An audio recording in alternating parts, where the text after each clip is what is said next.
পানের কথা যখন বললাম, কিছু মনে করবেন না, পানের কথা যখন বললাম, আচ্ছা বলুন তো পান কি কি কাজে লাগে জোরে বলুন। পান দেখবেন পুজোতে লাগে, জোরে বলুন হ্যাঁ না না। আর পান কিসে লাগে? বিয়েতে লাগে। ধীরে। আচ্ছা মায়েরা বিয়ের সময় পান ঢাকা দিয়েছিলেন? যারা দিয়েছিলেন তারা বলবেন।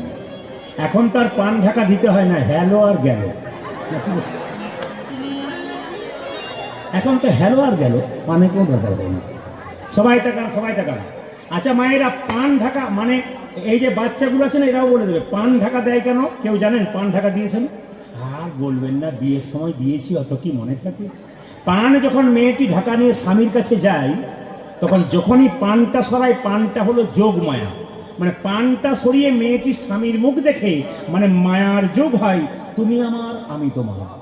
এই গানটি এক জায়গায় করেছি, একজন ব্যক্তির বাড়িতে বাসা, বলছে বাবা তুমি যে বললে পান সরালে মায়া হয়, আমার 3টে বউ, 3টে ছেলে, 3টে বৌমা, মায়াই নাই, খালি ঝগড়া করছে।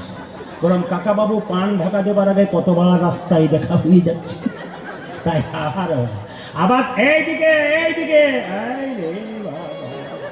এইদিকে দেখা পান ঢাকা দেয় নাই মনে হয়, এরা পান ঢাকা দেয় না, ওই জন্য বুঝতে পারছি।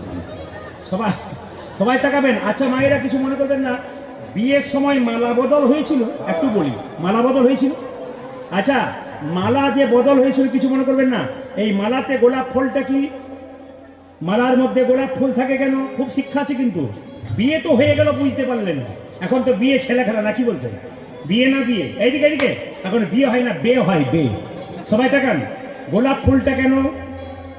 এর মালাতে গোলাপ ফুল, ওর মালাতে গোলাপ ফুল, বলতে চাইছে গোলাপ ফুল যেমন রঙিন, আমাদের দুজনের জীবন যেন বিয়ের পর গোলাপের মতো রঙিন হয়ে যায়।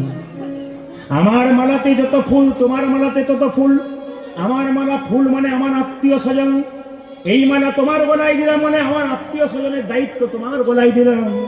আর তোমার ফুলের মালা মানে ফুলগুলো হলো আত্মীয় স্বজন, আমি গলায় নিলাম মানে তোমার আত্মীয়ের দায়িত্ব আমি নিলাম।